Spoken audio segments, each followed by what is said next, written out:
Jesús, continuamos con el lema que traemos, como aquí en la serie que hemos emprendido, que es Métodos de Evangelismo en el Nuevo Testamento. Y hoy estaremos viendo la conversión de los 3,000, los primeros que se convirtieron al Señor.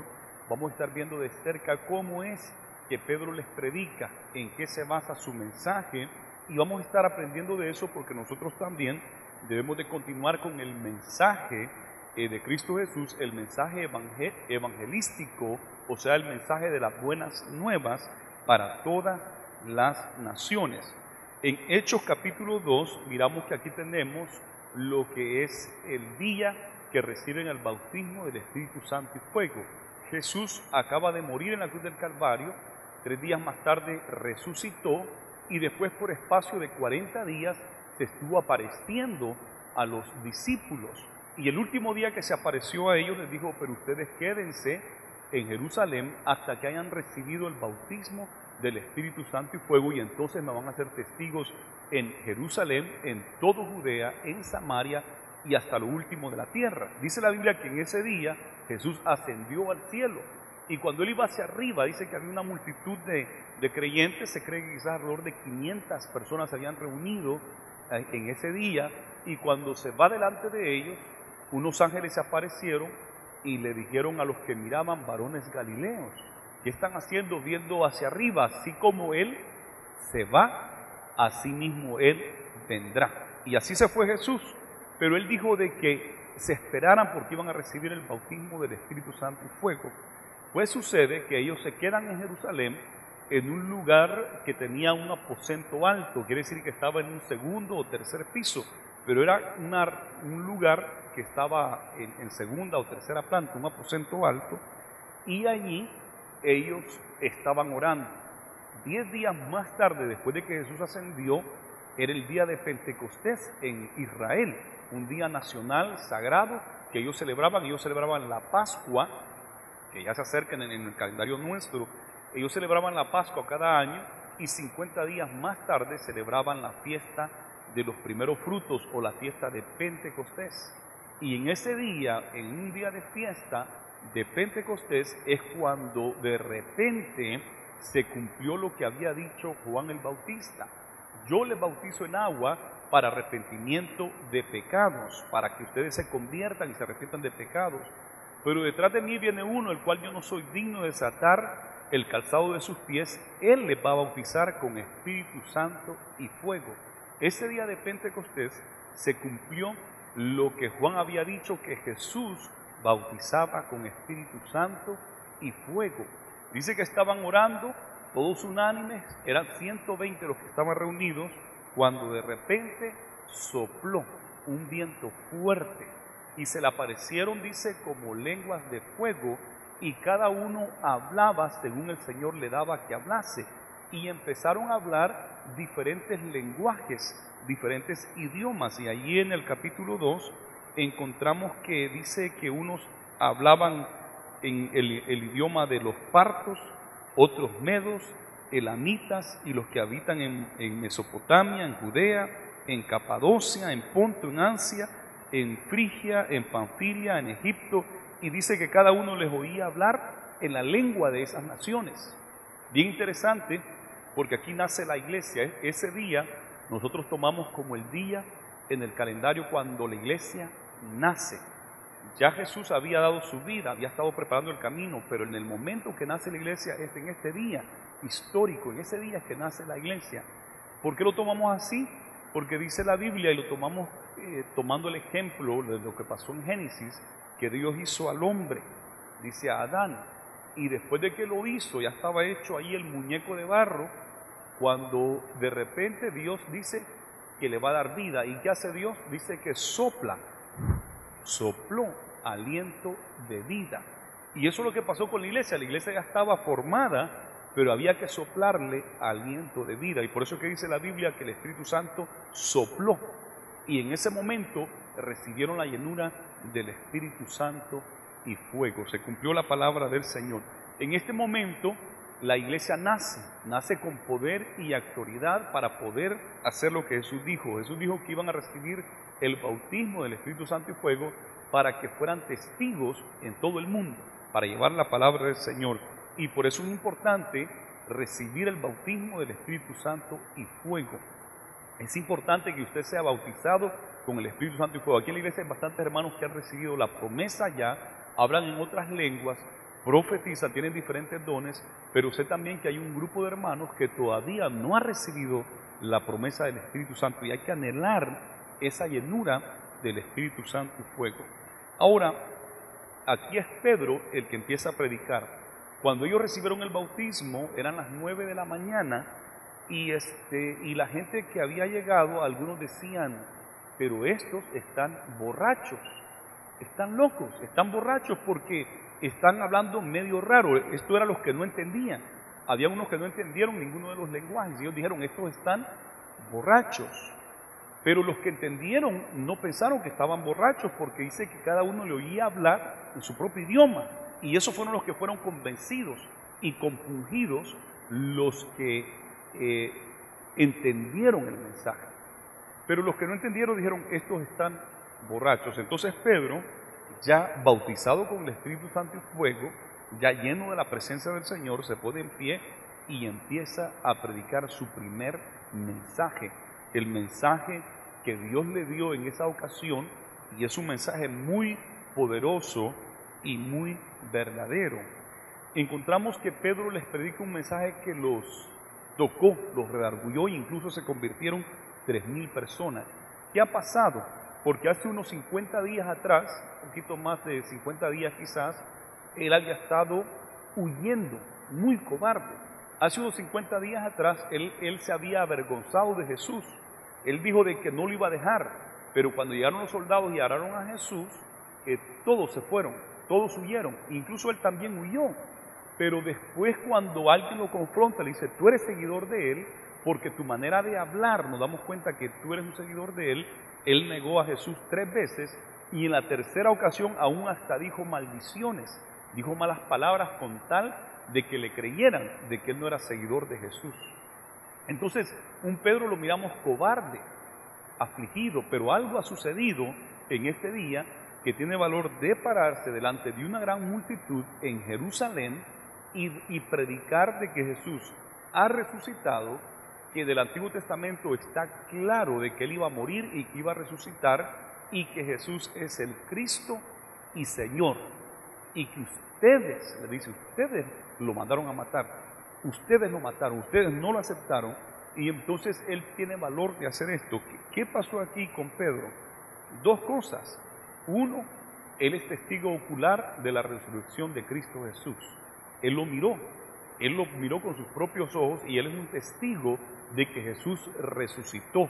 Cuando Él ve a Jesús resucitado y entiende las Escrituras de que el Cristo tenía que morir por los pecados de nosotros, de toda la humanidad, pero que también iba a resucitar, porque Él es el Dios poderoso y Él tiene el control de todo. Incluso dice la Biblia que Él es el Dios poderoso, tiene control sobre la muerte. Él venció a la muerte con poder.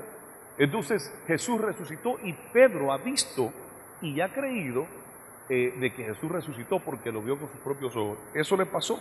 Al ver a Jesús resucitado, él tuvo valor y estaba dispuesto ahora a morir por la verdad de que Jesús había resucitado. Pero segundo, lo que tenemos aquí es de que él recibe el poder de Dios. Cuando él recibe el bautismo del Espíritu Santo, entonces él tiene el valor de predicar, tiene el denuedo, tiene la unción para predicar la palabra del Señor. Quiero llevarlos un poquito más arriba al versículo 29. No voy a leer todo el mensaje de Pedro. Ustedes saben que cuando comienza le dijo, esto es lo dicho por el profeta Joel, que en los postreros días derramaré de mi espíritu sobre toda carne, y después nos lleva a David. Si se fijan en el mensaje de Pedro, él cita las Escrituras. Él citó a Joel, capítulo 2, versículo 28 en adelante, y cita a David, las profecías de David. Y aquí lo vamos a retomar en el versículo 29, tomamos donde él ya está citando a David y les está predicando según las Escrituras. Y dice acá en el versículo 29, varones hermanos, se os puede decir libremente del patriarca David, que murió y fue sepultado, y su sepulcro está con nosotros hasta el día de hoy. Pero siendo profeta y sabiendo que con juramento Dios le había jurado que de su descendencia, en cuanto a la carne, levantaría al Cristo para que se sentase en su trono, viendo antes, habló de la resurrección de Cristo, que su alma no fue dejada en el Hades, ni su carne vio corrupción. A este Jesús resucitó Dios, de lo cual todos nosotros somos testigos. Así que, exaltado por la diestra de Dios y habiendo recibido del Padre la promesa del Espíritu Santo, ha derramado esto que vosotros veis y oís, porque David no subió a los cielos, pero él mismo dice, dijo el Señor a mi Señor, siéntate a mi diestra hasta que ponga a tus enemigos por estrado de tus pies. Sepa pues ciertísimamente toda la casa de Israel que a este Jesús a quien vosotros crucificasteis, Dios le ha hecho Señor y Cristo. ¿Qué mensaje más poderoso? Sepa pues ciertísimamente, después de que recibió la llenura del Espíritu Santo, les predica esto. Nosotros somos testigos, ellos son testigos. La Biblia lo dice, lo miramos en el Antiguo Testamento y hemos recibido el bautismo del Espíritu Santo. Ahí están las dos cosas que le digo que eran bien importantes. Ellos eran testigos de la resurrección y ellos habían recibido el bautismo del Espíritu Santo. Ese fue el mensaje de Pedro. Yo creo que nosotros hacemos bien en imitar a Pedro. Hacemos bien en entender la manera que se debe predicar el Evangelio. El Evangelio siempre se predica usando las Sagradas Escrituras. Nadie puede venir a inventarse un Evangelio, a decir cualquier cosa. No, el Evangelio se basa en las Sagradas Escrituras. Y Pedro, el primer predicador de la iglesia, lleno del Espíritu Santo, usa las Sagradas Escrituras. Cita diferentes porciones bíblicas para comprobar de que Jesús es el Cristo. Una vez Pedro dijo, yo miré todo esto, yo oí la voz del cielo que dijo, este es mi Hijo amado, en el cual tengo complacencia. Y dice, yo soy testigo de eso, yo miré cosas grandes, pero tenemos la palabra profética más segura. Incluso Pedro dice, lo que yo oí, lo que yo vi, las señales y prodigios que yo miré, la resurrección misma de Cristo Jesús que yo miré con mis propios ojos, todo eso está bien, pero es más seguro la palabra profética, lo que se había dicho en el Antiguo Testamento y cómo se cumplió en la vida de Cristo Jesús. Y esto es bien importante para nosotros porque muchas veces se levantan gente en nuestros días que dicen que Dios les ha revelado algo nuevo. 700 años más tarde de Jesús, 700 años después de esto, que sucedió esto que les estoy leyendo, se levantó un hombre llamado Mahoma o Mohammed, 700 años más tarde, escuche bien esto, 700 años después de Jesús, después de estos acontecimientos, se levanta un hombre llamado Mohammed o Mahoma y dice que un ángel se le apareció y le reveló lo que se le llama ahora el Corán, donde niega que Jesús es el Cristo, dice que Jesús habló la verdad, que Jesús es un profeta, que es un maestro, pero que el mero mero es Mohammed, Mahoma. Jesús vino a preparar el camino de este hombre, el que tuvo esta visión, que el ángel le abrió y le dio el Corán. Y se levantó una religión muy poderosa, el Islam.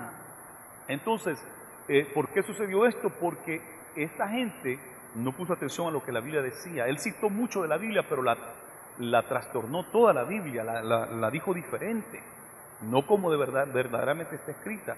El hombre no sabía leer ni escribir, todo lo decía de memoria, y fue hasta 100 años más tarde, después de la muerte de Mohammed o de Mahoma, que sus seguidores decidieron escribirlo. De primero no estaba escrito todo lo que él decía, y eso que ellos escribieron le llaman el Corán. Entonces, ¿por qué surgió esa religión? Porque la gente se impresionó que un ángel se le apareció en una piedra negra que está allí en Meca, en Arabia Saudita, en esa región de allí. Se impresionaron porque un ángel se le apareció y le dio un mensaje diferente que jamás la gente había oído, y la gente se dejó ir. ¿Por qué tenemos los mormones hasta el día de hoy? Porque Joseph Smith, un jovencito como de 18 años de edad, dice que un ángel se le apareció llamado Moroni y que le dijo que Jesús había venido a las Américas y le dio una lista de cosas y una gran historia de lo que había sucedido aquí en las Américas, cosas que nunca se ha confirmado. ¿Por qué surgieron los testigos de Jehová? Porque un hombre dice que Dios le reveló que el fin del mundo era para 1914 y que después de eso comenzaba el milenio y que estaban estas profecías y él empezó a predicar cuando no sucede la segunda venida de Jesús en 1914, él dice que iba a ser en 1915, tampoco sucedieron. Para en esto él andaba vendiendo ya frijoles mileniales porque iba a comenzar el milenio, trigo milenial y empezó a vender cosas así. Y cuando no sucede, ¿sabe qué dijeron? Que Jesús vino en el Espíritu y ya Jesús está reinando en el Espíritu porque tenía que cumplirse la profecía de él. Entonces ellos no creen en una resurrección literal de Jesús, sino una resurrección espiritual de Jesús, cosa que no tiene sentido. Y ellos creen que Jesús está reinando, ahora está ya sentado en su reino, espiritualmente hablando. Pero la Biblia dice que cuando Jesús reine en esta tierra, va a poner fin a toda esta maldad que miramos a nuestro alrededor. Entonces, Él tuvo que cambiarlo. Amados hermanos, les estoy hablando de 1850, cuando Joseph Smith, 1890 por ahí, cuando surgen los testigos de Jehová, y en esa época surgieron un montón de cosas, pero un montón. Y hoy día siguen surgiendo un montón de cosas, pero por eso es que Pedro dice, tenemos mejor, más segura la palabra profética, o sea, las Sagradas Escrituras, para que no nos engañen, no nos dejemos engañar. Eso es más seguro, esto es más seguro, las Sagradas Escrituras. Y por eso es que Pedro, desde su primer mensaje, no dice, un ángel se me apareció, no dice, yo tuve una visión, no dice, yo oí, aunque sí dice, yo soy testigo de la resurrección, y nosotros acá somos testigos, pero él que usó la Sagrada Escritura para comprobarlo, no su propia imaginación o que un ángel se le apareció, no. Él usó las Sagradas Escrituras para comprobar lo que él decía. Incluso dice las Escrituras que si un ángel se nos aparece y nos da un mensaje diferente al que está aquí escrito, que no le creamos. Y el que le crea a ese mensaje debe de ser un anatema. ¿Qué quiere decir anatema? Maldición. Recibe maldición. Y qué lástima, porque muchos se han dejado ir por ahí. Pero Pedro se lo llevó a Joel, se lo llevó a los Salmos, se lo llevó a las profecías del Antiguo Testamento para mostrar de que esto era bíblico, que el Cristo tenía que morir y resucitar. Aquí les dice claramente lo que él le está diciendo a través de este mensaje, le lleva al punto central y le dice esto: sepa pues ciertísimamente toda la casa de Israel que a este Jesús, a quien vosotros crucificasteis, Dios le ha hecho Señor y Cristo. Esto es una cosa dura. A este Jesús que ustedes crucificaron, ustedes los judíos, los israelitas, y muchos de ellos eran testigos porque habían estado en la fiesta de la Pascua. Eran miles de judíos que habían estado en la fiesta de las Pascuas. Y se supo de que ese gran maestro, ese gran profeta que hacía milagros y prodigios, lo iban a matar. Incluso fueron muchos allí al atrio donde estaba Poncio Pilato. Y cuando Poncio Pilato dijo, voy a dejarles ir a un preso, porque cada año en esta fiesta yo dejo en libertad a un preso, es la tradición. Les voy a dejar ir a Jesús de Nazaret porque no veo que ha hecho nada malo. Y ellos dijeron, no lo dejes ir. Entonces él piensa, bueno, entonces les dejo ir a Barrabás, que era un hombre asesino, a saber si era violador de mujeres o qué sé yo, un hombre malo, cruel, una persona bien violenta. Y entonces les dice él, bueno, ¿quieren que les deje ir a Jesús o a Barrabás? ¿Y qué dijo la gente? A Barrabás.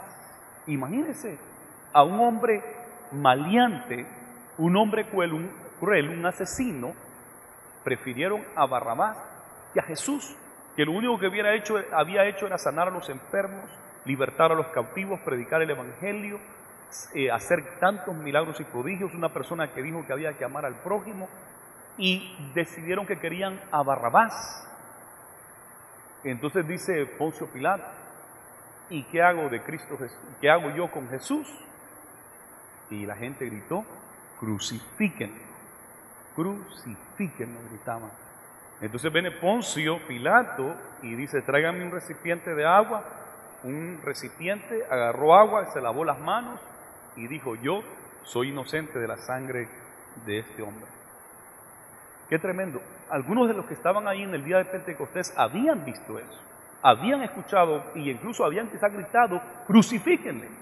Y habían visto cuando Poncio Pilato se lavó las manos y dijo, yo soy inocente. Entonces, habían varios allí que eran testigos de todo lo que Pedro estaba diciendo. Ustedes lo han mandado a matar, ustedes lo han crucificado. Y se los dijo directamente. Allá habían ancianos de Israel, allí habían líderes religiosos y líderes políticos de Israel en esa fiesta, pues dice que 3,000 se convirtieron. No sé si estaban ahí unos 5,000 o más personas reunidas, pero de todos los que estaban ahí reunidos, 3,000 decidieron, vamos a dar nuestra vida a Cristo Jesús. Entonces Él les dice que ustedes lo han crucificado, pero que Dios le ha hecho Señor y Cristo. Dios, el Padre, ha declarado a Jesús de Nazaret, a Jesús, este hombre que caminó ahí en Galilea, en Jerusalén y en todo eso, de 33 años y medio de edad, que había muerto y había resucitado. Dios decía que Él es Señor y Cristo. El Cristo es el Mesías, y la palabra Señor es la palabra que en el Antiguo Testamento nosotros la leemos como Jehová. Es la que en el Antiguo Testamento, la Biblia católica, se lee como Yahvé, ¿verdad? Yahvé, y que nosotros la usamos como Jehová. Es la misma palabra, Señor. Por eso que algunas Biblias modernas ya no dice Jehová es mi pastor, nada me faltará, sino que dice el Señor es mi pastor y nada me faltará. Y en el Nuevo Testamento la palabra que se usaba en vez de Jehová era Señor. El Señor es mi pastor, y aquí Pedro está diciendo que el Padre ha dicho que Jesús es el Señor, que Jesús es Jehová. Eso era cosa grande, creer que este hombre de carne y hueso era el Dios mismo, porque la Biblia dice de que Él se hizo hombre y habitó entre nosotros. Y había que creer de que Jesús es dos cosas: el Señor, que Él es Dios, que Él es Jehová, y segundo, que Él es el Cristo, el Mesías, el Salvador del mundo. Había que creer eso. Pedro dijo, Dios lo ha declarado Señor y Cristo. Porque él se lo lleva a Salmos cuando dice David, le dijo el Señor a mi Señor, siéntate a mi diestra, hasta que ponga a tus enemigos por estrado de tus pies. Y todos los judíos sabían que David había muerto, y todos sabían que el sepulcro de David estaba allí en Jerusalén. Aquí está el sepulcro de David. Aquí está, aquí lo tenemos, ahí están sus huesos. Pero David hablaba acerca de Jesús el Cristo. Entonces él dice que David mismo dijo el Señor a mi Señor. Dijo Jehová a Jehová, siéntate a mi diestra. Qué tremendo esto. Esto es muy importante. Y allí es donde los testigos de Jehová han cometido un grave error, porque en la revista de la Atalaya, que se publicó ahí por 1962, por primera vez ya había muerto el fundador de los testigos de Jehová, cuando los seguidores de él añadieron algo más y dijeron que Jesús no era Dios, sino que Jesús es el arcángel Miguel. Y ahí es donde ellos están bien equivocados. Y yo tengo que decirlo claramente, de que ellos están en peligro su salvación. Ellos no son salvos, al menos que acepten que Jesús es el Señor y Cristo. Pero ellos dicen que Jesús es el arcángel Miguel. ¿De dónde agarran eso? Y han dado vuelta a la Biblia y han quitado algunos versículos. Usted puede leer la Biblia de los testigos de Jehová y va a ver que nomás hay una rayita. En varios versículos está el número y una rayita. Y han cambiado cosas. Entonces, pero aquí hay que creer que Jesús es el Señor y Cristo. Eso es lo que tenemos que creer, que Él es Señor y Cristo. Eso es lo que le está diciendo, y está dispuesto a morir Pedro. Pedro está dispuesto a morir, y le digo, ustedes lo han crucificado, y Dios lo ha puesto a Él como Señor, como Jehová, y Cristo como el Mesías. Así mismo de firme la palabra que Pedro predicó.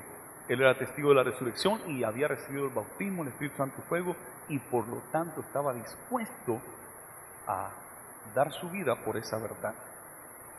Entonces, al oír esto, dice el versículo 37, se compungieron de corazón y dijeron a Pedro y a los otros apóstoles, varones hermanos, ¿qué haremos?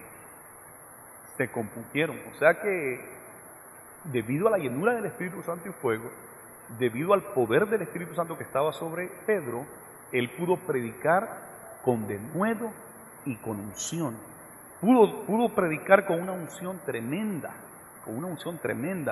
y siendo testigo de los hechos, le daba más autoridad de decirlo con firmeza, ¿verdad? Con denuedo. Entonces esta gente fue compungida, esta gente fue redarguida por el Espíritu Santo y preguntan, ¿qué debemos de hacer? ¿Qué haremos? Esta pregunta aparece en la Biblia varias veces, aparece gente preguntando, ¿qué haremos? ¿Qué hago ahora? Ahora que ya sé la verdad, ahora que yo creo la verdad, ¿qué hago ahora? ¿Qué hacemos ahora? ¿Verdad? Y eso es muy importante. Aquel carcelero de Filipo también preguntó, señores, ¿qué debo de hacer para ser salvo? ¿Qué debo de hacer para ser salvo? Y esto muy similar dice, ¿qué haremos? Fueron compungidos, fueron convencidos y ahora ellos quieren saber cuál es el paso a seguir para ser salvo. Gloria a Dios por esto.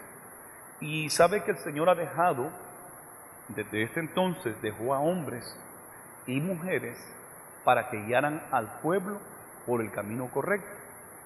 Pedro, Juan y todos los apóstoles que estaban ahí presentes, ellos habían experimentado la salvación, ellos habían experimentado el entregar su vida a Cristo Jesús. Entonces ellos eran los indicados para enseñarle a estas personas que preguntaron qué es lo que tenían que hacer. Y mire lo que dicen estos apóstoles. Pedro les dijo, arrepentíos y bautícese cada uno de vosotros en el nombre de Jesucristo para perdón de los pecados y recibiréis el don del Espíritu Santo. Entonces Pedro le dice, arrepiéntanse y bautícense. ¿Qué debemos de hacer? ¿Qué haremos ahora? Ahora que te creemos, que nos damos cuenta de nuestro error, ¿qué debemos de hacer? Y Pedro le dice, arrepiéntanse. Eso es lo que Pedro les dijo. No les dijo, bueno, tráiganme una gran ofrenda para que sean salvos, ¿verdad? Tráiganme dinero y van a ser salvos. No les dijo eso. No les dijo, ok, entonces ahora váyanse de rodillas por no sé cuántos kilómetros para que sean salvos, para que reciban de Dios la bendición. No. ¿Qué dijo Pedro? Arrepiéntanse. Y ese es el mensaje bíblico. Juan, hemos visto en las series pasadas, o más bien en las enseñanzas pasadas de esta serie, miramos que Juan fue el primero que comenzó a predicar, arrepentidos y convertidos porque el reino de los cielos se ha acercado. Él fue el primero, arrepiéntanse y conviértanse, porque el reino de los cielos se ha acercado, ¿verdad? Y él se lo predicó a todo mundo, tanto judíos como gentiles, y por eso lo cuestionaban, porque como le está predicando a los judíos eso mismo también, igual todos deben de arrepentirse y convertirse. Después Jesús mismo viene y Jesús también predica, arrepiéntanse y conviértanse porque el reino de los cielos se ha acercado. El mismo mensaje, el mismo método del Nuevo Testamento lo puso Juan como él iba preparando el camino del Señor, Jesús mismo lo hizo y ahora miramos a los apóstoles ya sin Jesús aquí en esta tierra, sino que con la llenura del Espíritu Santo y fuego, ellos también predican, arrepiéntanse, arrepiéntanse. Los judíos entendían esta frase de arrepentirse. Arrepentirse era de que prácticamente estaban alejados de Dios. Y arrepentirse y convertirse quería decir que había que parar, había que haber una ruptura del pecado. Tenían que parar completamente y acercarse a Dios. O sea, dejar el pecado y acercarse a Dios. Eso es lo que tenía que suceder. El arrepentimiento era acercarse a Dios, buscar a Dios de corazón. Y entonces Él les dice eso mismo, arrepiéntanse. Bien importante. El mensaje de nosotros debe de ser eso, arrepiéntanse. Yo sé que nosotros le decimos, levante su mano el que quiera aceptar a Cristo Jesús, porque tenemos que darle la oportunidad que usted lo confiese y lo acepte. Y hemos tenido varios casos de que gente pasa y levanta la mano y nosotros creemos que van a ser salvos. Pero ¿sabe qué sucede? Levantaron la mano, confesaron y todo, pero no hubo un arrepentimiento genuino. Entonces regresan a lo mismo Y entonces no podemos decir que son salvos solamente porque hicieron una confesión de fe, sino que son salvos verdaderamente cuando hay un arrepentimiento genuino, cuando uno se detiene. Arrepentirse y convertirse es cambiar de rumbo, y yo siempre lo explico bien fácil. Es, por ejemplo, yo voy aquí, caminando aquí para el proyector. Si voy caminando para el proyector y de repente yo me arrepiento de ir al proyector, tengo que pararme, porque ya me arrepentí de ir. Y convertirme es cambiar de dirección, mejor me regreso al púlpito, ¿verdad? Entonces eso es arrepentirse. Voy para allá, me arrepiento de ir y me convierto, cambio mi dirección. Y eso es lo que el Señor espera del ser humano. El ser humano va caminando por un camino de muerte, de pecado, de placeres que son un engaño, pero hay que arrepentirse, hay que detenerse y hay que convertirse y hay que cambiar de dirección y acercarse a Dios. Y eso es lo que el Señor espera del ser humano. Ese es el mensaje de Juan el Bautista, el mensaje de Jesús y el mensaje de los apóstoles. Arrepiéntanse. Y después dice algo bien importante acá: y bautícese cada uno de vosotros en el nombre de Jesucristo para perdón de pecados. Ahora hay que bautizarse. Jesús, cuando estaba por ascender en este último día que estuvo con ellos, les dijo: vayan por todo el mundo y hagan discípulos a las naciones, bautizándolos en el nombre del Padre y del Hijo y del Espíritu Santo, enseñándoles a que guarden todas las cosas que yo les he enseñado. Jesús dijo que se bautizaran. En Marcos se registra que Jesús dijo: vayan, prediquen el Evangelio, y el que creyere y fuere bautizado, éste será salvo. Entonces encontramos eso en Marcos, en Mateo, y aquí encontramos que los apóstoles concuerdan con lo que Jesús dijo, que hay que bautizarse. La palabra bautizo está en griego y quiere decir ser sumergido, meterse al agua, sumergirse, zambullirse. Eso es lo que la palabra bautismo quiere decir.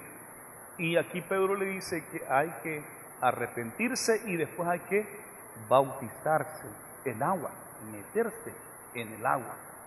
Entonces esto es bien importante. El agua no lo va a salvar a uno.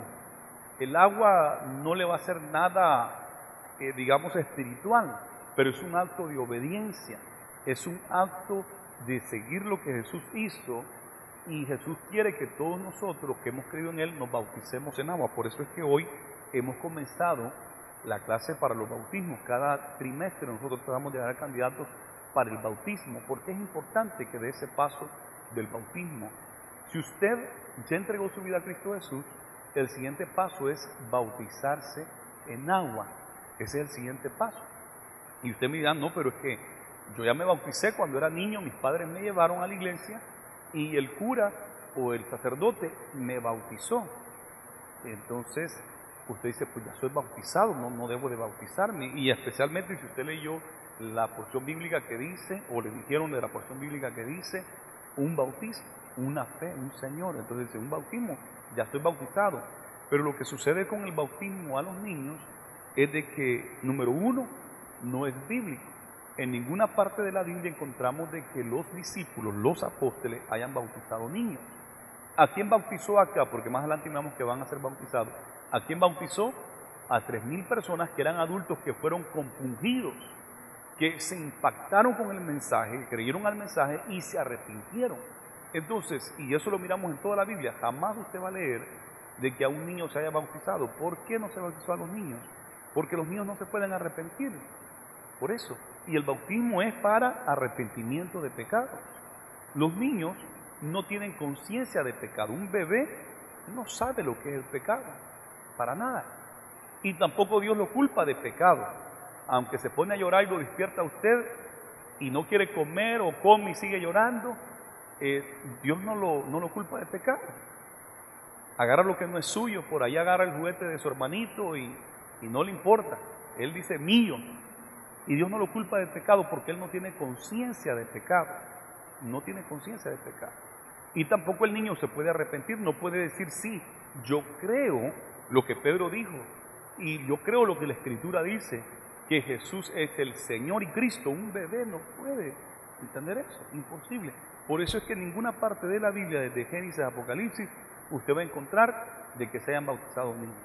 No es bíblico, no tiene ningún uso, ¿verdad? No encontramos nada que lo respalde, ni tampoco miramos de que eso ayude al bebé, porque lo que ayuda a la persona cuando se bautiza es saber de que uno es pecador y que uno se arrepiente. Eso es lo que ayuda en el bautismo. El bautismo es para eso, para decir, yo soy pecador, yo me arrepiento y yo recibo a Jesús como mi Dios y Salvador. Eso es lo que el bautismo es. Pero un bebé no puede hacer. Entonces, si usted dice, yo ya me bauticé de niño, déjeme decirle de que en sí usted no se ha bautizado de corazón, porque a usted lo bautizaron, usted no sabía cuando lo bautizaron, quizás ni se recuerda cuando lo bautizaron. Yo entiendo por qué es que empezaron a bautizar a los niños en unos cientos de años más tarde, después de que la iglesia sigue predicando. Les conté que 700 años más tarde nace la religión islámica, el musulmán. Pues también alrededor de 700 o 800 años más tarde comienza lo que se conoce en la historia del mundo, la Edad Oscura, la Edad Media, cuando la gente dejó de leer y hubo una gran oscuridad en la tierra, hablando del conocimiento intelectual. Los romanos eran muy intelectuales, los griegos también. En el tiempo de ellos estaba Sócrates, Platón y toda esa gente muy intelectual, y filosofía, artes y todo, que hasta el día de hoy se estudia. Pero en la Edad Oscura se le conoce así porque ahí no surgió nada de ciencias, nada de letras, de matemáticas. Incluso lo que vino fue una gran ignorancia, la gente dejó de leer. Entonces había muchas supersticiones, porque donde hay ignorancia hay supersticiones. Y eso es lo que pasó, que en la Edad Oscura se llenó de muchas supersticiones el mundo entero, y la Iglesia Católica Romana, que era la única que estaba para entonces dirigiendo, los únicos que tenían la Biblia, entonces ellos le dieron visto bueno a muchas de las supersticiones. Por eso es que la gente el día de hoy va y agarra agua bendita para poner en sus casas, va y agarra ajos para poner en su casa para que no entren los malos espíritus. Otros ponen patas de conejos y otras cosas. Otros andan en la cartera la foto de una virgen o de un santo por las supersticiones que tienen. Entonces andan con un crucifijo por asunto de superstición, porque piensan que eso le va a ayudar, eso le va a proteger, ¿verdad? Por eso es que cuando algo malo pasa, rápido le hacen cruz, porque es superstición, o toco madera, que no me pase. Por las supersticiones, miles de supersticiones, miles. En esa época de la Edad Oscura morían muchos niños recién nacidos, moría mucha gente, porque había una gran ignorancia. No eran aseados, no cuidaban bien como debía ser, y morían muchos niños. Entonces, para que los niños se fueran directo al cielo, porque hubo una ¿cómo se le puede decir? Una epidemia de los niños recién nacidos que morían, y aún las madres también morían cuando daban a luz. Entonces lo que hicieron fue bautizar a los niños para que ya fueran salvos de una vez. Yo entiendo por qué lo hicieron, no lo hicieron de mala fe, lo hicieron por algo bueno, porque había que bautizarlos según ellos, pero no se dieron cuenta por el tiempo que vivían de que eso no les iba a ayudar para nada. Lo único que ayuda es hacerlo de corazón, arrepentirse uno y creer uno, eso es lo que ayuda, y bautizarse uno, eso es lo que ayuda. Lo demás no. Hubiese leído que José y María, cuando Jesús tenía 8 años de edad, lo llevaron al templo, lo circuncidan, y después, cuando se cumplió el tiempo de la purificación de ellos, lo vuelven a llevar al templo. ¿Y qué hacen? Lo presentan al Señor. Hubiesen leído que en el Antiguo Testamento a los niños los dedicaban al Señor o los presentaban al Señor, y eso era todo. No los bautizaban en agua, sino que venían y el sacerdote los tomaba, o el rabino, y oraba por ellos y los bendecía, ¿verdad? Y los dedicaba al Señor. Nunca los bautizó, jamás los bautizó. Entonces, por esa razón es que usted ahora, ya como adulto, ahora que usted ha escuchado esto y que ha sido convencido de que esta es la verdad, entonces ahora usted debe de arrepentirse y bautizarse. Ahora sí puede ser válido. La mayoría de los que estamos acá lo hemos confesado con nuestra boca y nos hemos bautizado personalmente. Y nos hemos bautizado de nuestro propio gusto, o sea, nuestra propia decisión, no porque se nos haya dicho. Por eso es que yo tengo cuidado con los padres. Cuando los padres ven que sus niños ya llegan a 12, 13, 14 años y quieren que su niño se bautice, está bien, está bien que les anime, les enseñe, pero a mí no me gusta cuando usted los lleva a la fuerza, que tienen que bautizarse, porque no es así. Entonces yo tengo que decirle, mire, si él quiere, bien, si no, no, porque esto tiene que ser de él, porque si usted lo hace a la fuerza, es la misma idea. Después crecen y dicen, no, pero a mí me bautizaron porque yo ni quería, a mí a la fuerza me bautizaron. Entonces debe de nacer de uno bautizarse para recibir la salvación. Fíjese acá que dice que se bautice cada uno de ustedes en el nombre de Jesucristo para perdón de pecados. Aquí hay una confusión que ha habido y hay algunos hermanos que dicen los que se bautizaron en el nombre del Padre, del Hijo y del Espíritu Santo, no es válido. ¿Por qué? Porque Pedro dijo que tenían que bautizarse en el nombre de Jesucristo. Entonces, todos los que se bautizaron en el nombre del Padre, del Hijo y del Espíritu Santo deben de olvidarse de ese bautismo y volverse a bautizar en el nombre del Señor Jesucristo, en el nombre de Jesucristo, para que sea válido. Y hay ese argumento entre los cristianos, que si es en el nombre del Padre, del Hijo y del Espíritu Santo, o si es en el nombre de Jesucristo. Y por ahí han hecho mucho problema por eso. Yo lo que digo es de que si usted se bautizó en el nombre del Padre, del Hijo y del Espíritu Santo, usted es salvo, porque Jesús dijo, vayan y bautícense en el nombre del Padre, del Hijo y del Espíritu Santo. Y entonces nosotros seguimos esa fórmula. Aquí en la iglesia los bautizamos en el nombre del Padre, del Hijo y del Espíritu Santo. Así Jesús lo dijo. El Padre es Dios, el Hijo es Dios y el Espíritu Santo es Dios.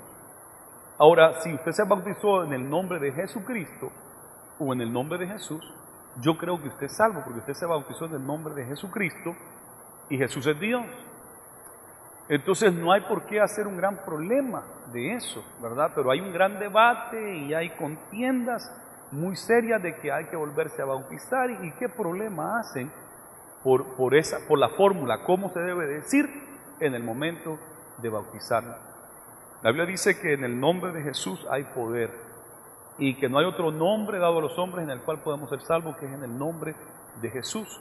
Y si alguien se bautiza en el nombre de Jesucristo, amén. Y si alguien se bautiza en el nombre del Padre, del Hijo y del Espíritu Santo, amén. Porque el Padre amó tanto al mundo que envió a su Hijo. Y el Hijo nos amó que Él dio su propia vida. Y el Hijo dijo, voy a enviar a otro Consolador, al Espíritu Santo, que Él nos va a guiar a toda verdad y a toda justicia. Es una obra completa, Padre, Hijo y Espíritu Santo. Ahora aquí Pedro les dice que se bauticen en el nombre de Cristo Jesús. Esto es bien importante para los judíos, porque los judíos sabían de que Jehová, el Padre, era Dios. Para ellos no había problema saber de que Jehová es Dios. Ellos se pueden bautizar en el nombre de Jehová, en el nombre del Señor. Y tampoco tenían problema con el Espíritu Santo, porque dice la Biblia desde Génesis que el Espíritu Santo se movía sobre las aguas. Y dice que el Espíritu de Dios vino sobre el profeta y profetizó. Y el Espíritu de Dios vino sobre David. Y el Espíritu de Dios vino sobre Sansón. Y tomó la quijada de un asno y mató como a 1000 personas defendiendo a Israel. El Espíritu de Dios. Entonces, el Padre y el Espíritu de Dios, el Espíritu Santo, ellos no tenían problema. Con lo que tenían un serio problema era de que Jesús de Nazaret era Dios, era el Señor. Y Pedro le está diciendo, Dios lo ha puesto como Señor y Cristo. Entonces ahora le dice, acéptenlo, bautícense en el nombre de Él. O sea, Él es Dios. Y eso estaba duro hacer. Reconocer que un hombre de carne y hueso es Dios era duro, pero no era duro con el poder del Espíritu Santo y todos los hechos de Jesús y todo lo que la Biblia decía. Lo que Jesús hizo, lo que la Biblia decía de Él, el haber resucitado entre los muertos, todo eso eran bases suficientes para que uno con confianza pudiera aceptar que ese hombre de carne y hueso que caminó en esta tierra es Dios mismo. Gloria a Jesús. Entonces ellos tenían que bautizarse en el nombre de Jesús. Y así lo hicieron. Se bautizaron en el nombre de Cristo Jesús. En el griego dice que había que bautizarse en Él. O sea, ser parte de Él. Y aquí en español se nos dice, bautícense cada uno de vosotros en el nombre de Cristo Jesús. Pero en el griego también se puede entender bautizarse a Él o en Él, ¿verdad? En la persona de Él. ¿Qué quiere decir esto? Si lo tomamos del griego, esto quiere decir que hay que tener una relación personal con Él. Hay que conocerlo a Él, hay que recibirlo a Él y hay que tener una relación personal con Él. Él debe vivir en nosotros, Él debe estar en nosotros. Y por eso yo he dicho varias veces, nosotros no queremos bautizarlo a la iglesia de Dios Pentecostal MI. No lo queremos bautizar a una denominación, a una iglesia local o a una organización, no. Nosotros queremos que usted se bautice a Cristo Jesús. O sea, que usted entienda que usted está recibiendo a Jesús, no la iglesia. Y hay algunos que creen que se bautizan a la iglesia, ¿verdad? Se bautizó aquí con nosotros, ahora es de nosotros y bueno, y ya tiene su membresía y se hace un gran énfasis en bautizarse a la iglesia, a la iglesia. Pero la verdad es de que nosotros no queremos que usted se bautice a la iglesia, nosotros queremos que usted se bautice a Cristo Jesús, que usted se bautice, que usted lo reciba a Él, que usted esté en Él. Eso es lo que interesa, a Él y por Él, y en Él usted debe estar bautizado. Y eso es bien importante recordarlo siempre. Él es nuestro Dios, Él es nuestro Salvador, no la iglesia no nos salva, la iglesia no puede hacer nada por nosotros.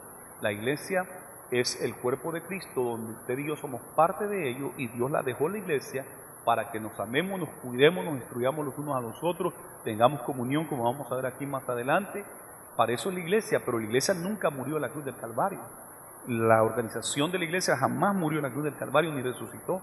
Solamente Jesús es el que ha dado su vida. Ninguno de los santos, ni ninguna de las vírgenes jamás murieron en la cruz del Calvario, ni resucitaron al tercer día para darle salvación. Solo Jesús.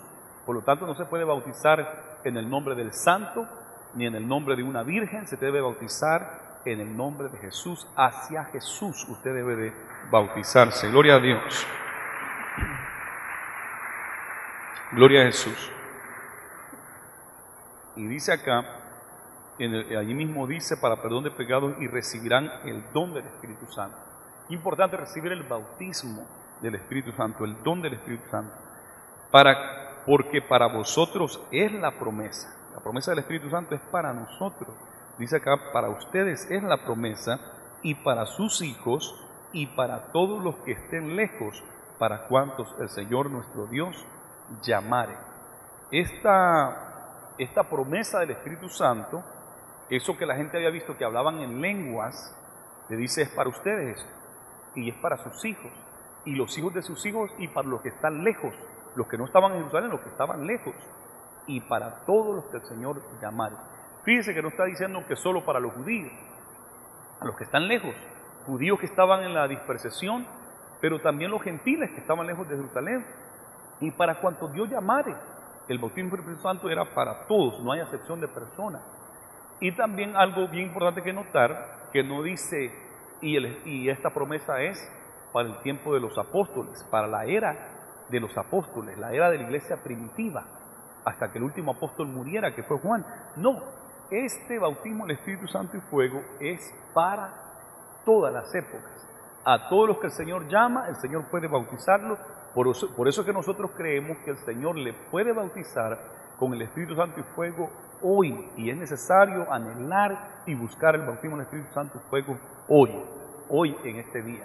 Algunas iglesias dicen no, cuando se completó Apocalipsis, cuando se completó la Sagrada Escritura de Génesis a Apocalipsis, ahí ya fue completo y ya no hay necesidad de recibir el bautismo del Espíritu Santo. Y es más, dicen ellos, que ya Dios ya no bautiza con el Espíritu Santo y fuego el día de hoy.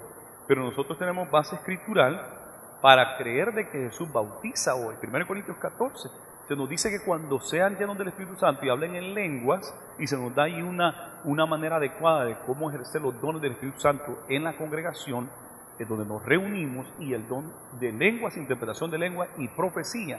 Por eso que nosotros creemos que hoy día esas manifestaciones del Espíritu Santo están vigentes. Lo sabemos porque la Biblia lo dice y lo sabemos por experiencia propia, que esto es la realidad. Hoy en día Dios sana a los enfermos. Hoy en día Dios hace milagros y prodigios. Dios da profecía, Dios da sueños, da visiones. Hoy en día Dios hace eso.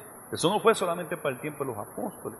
Y eso es lo que Pedro le está diciendo. Esta promesa es para ustedes, para sus hijos, para los que están lejos y a todos los que el Señor, nuestro Dios, llamare. Para todos es esta promesa. Gloria a Dios por eso. Anhele la promesa del Espíritu Santo. Busque la promesa del Espíritu Santo.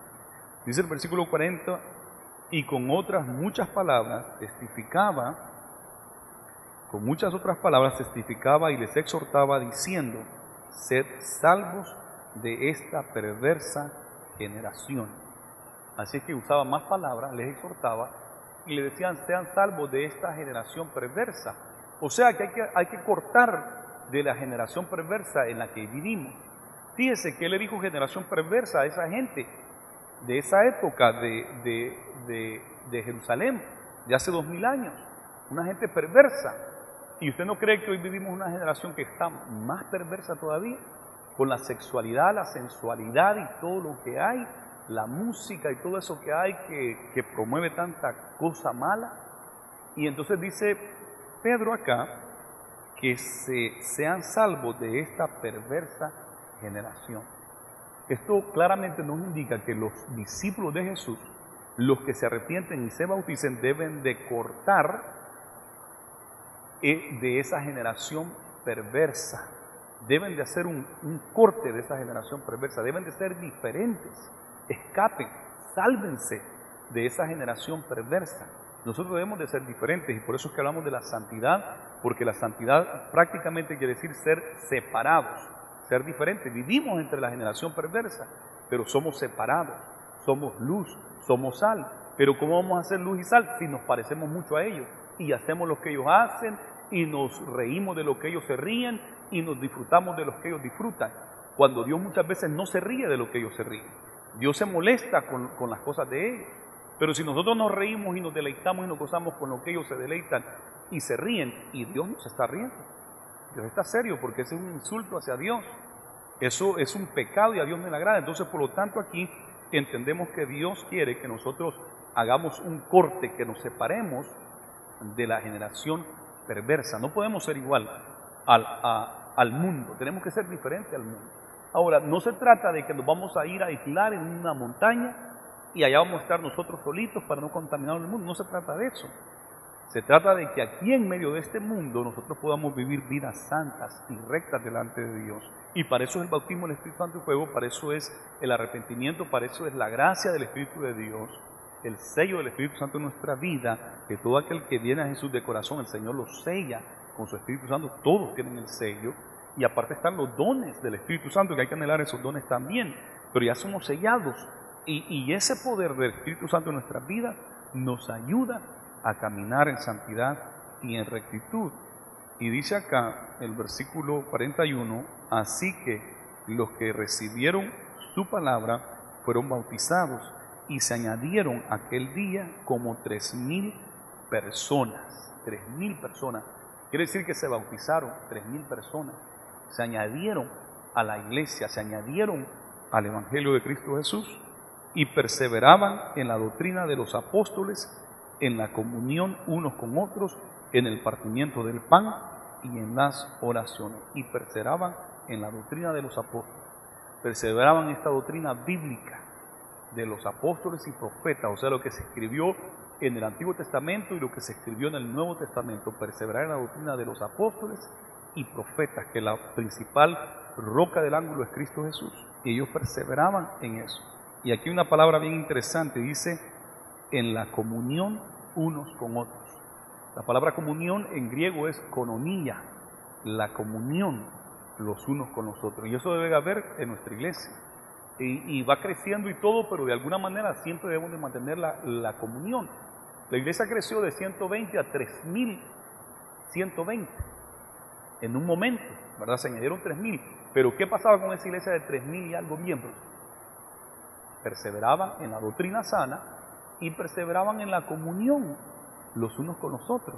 Y esto es bien importante, nosotros podemos crecer a 3,000 también, la iglesia local, pero hay que perseverar en la doctrina y hay que perseverar en la comunión. Por eso es bien importante pertenecer a un grupo familiar. Ahora contamos con 36 grupos familiares en nuestra iglesia, un grupo pequeño donde nos reunimos en la casa y nos reunimos acá, en el Boys and Girls Club, pero también en el 800 de la Monterrey durante la semana, y nos reunimos en la casa y en el templo, en el lugar público, y ahí hay que tener comunión, hay que partir el pan, hay que comer juntos, hay que orar juntos, hay que estudiar la palabra juntos. Por eso es bien importante, nosotros creemos en este trabajo de los grupos pequeños, los grupos celulares o los grupos familiares. Hay que perseverar juntos, partiendo el pan, teniendo comunión y ir creciendo en la gracia de Dios. Gloria a Jesús. Inclinemos nuestro rostro. Gracias, Jesús, por tu palabra. Gracias, Señor, por esta verdad del arrepentimiento y de ser salvos de la generación perversa. Es importante un arrepentimiento genuino. Ayúdanos cada día a mantenernos en santidad, en rectitud y a mantenernos salvos de esta generación perversa, de amarles aún y llevarles tu palabra, así como Pedro lo estaba haciendo, que nosotros podamos llevarle tu palabra y que muchos se conviertan a ti y puedan caminar en el camino tuyo. Gracias, Jesús. Yo quiero hacer una invitación, si usted está con nosotros y aún no ha entregado su vida a Jesús, hoy es el día de hacerlo. Ya escuchamos a través de la Biblia que hay que arrepentirse, hay que parar del camino que está llevando y hay que convertirse, hay que entregarle su vida a Cristo Jesús. ¿Hay alguien acá que quisiera la oportunidad de decirle, Señor, yo me arrepiento de mis pecados, yo quiero caminar contigo? Hoy es el día de salvación para usted, lo único que tiene que hacer es levantar su mano y nosotros vamos a orar por usted. Es de cortar con la generación perversa y hacerse parte de esta comunidad. Dice que tenían comunión los unos con los otros. Es importante que venga y haga comunión con la iglesia, que haga comunión con Cristo y tener una comunión genuina con Dios y con la hermandad. ¿Hay alguien acá que quiere entregar su vida a Jesús? Que quisiera decirle, Jesús, yo me arrepiento, yo quiero caminar contigo. Hoy es el día de salvación para usted. Hoy es el día. Ese día se convirtieron 3,000 y usted debe ser parte de esos 3,000. Tiene que ser parte de esos millones que nos hemos convertido a través de la historia de la iglesia de Cristo Jesús. ¿Hay alguien acá que quiere entregar su vida a Jesús? Aceptar la palabra de Dios que se ha dicho en esta mañana y que usted cree que Jesús es el Cristo y el Señor y que usted acepta a ese Cristo y el Señor como su Dios y Salvador y se arrepiente de sus pecados. Queremos orar por usted. Levante su mano y vamos a orar por usted. ¿Hay alguien? Gloria a Jesús. Vamos entonces a ponernos en pie y vamos a orar. Le vamos a decir al Señor que su palabra quede en nuestras mentes, su palabra haga efecto en nuestros corazones. Y si alguien está acá en medio de nosotros que necesita oración por sanidad física, vamos a orar también por los enfermos, alguna situación, alguna necesidad, el altar está abierto. Padre eterno, en esta hora, Señor, venimos delante de ti agradecidos por tu palabra, agradecidos por la verdad de que en ti hay salvación, agradecidos por la verdad de que tú eres Jesús, eres el Señor, eres nuestro Dios y Salvador, eres el Cristo. Y nosotros no nos avergonzamos de decirlo y de creerlo que tú eres el Señor y Cristo, y que toda lengua confesará que tú eres el Cristo, toda rodilla se doblará delante de ti y confesará que tú eres el Señor, tú eres nuestro Dios y Salvador, Padre. Te bendecimos en esta mañana.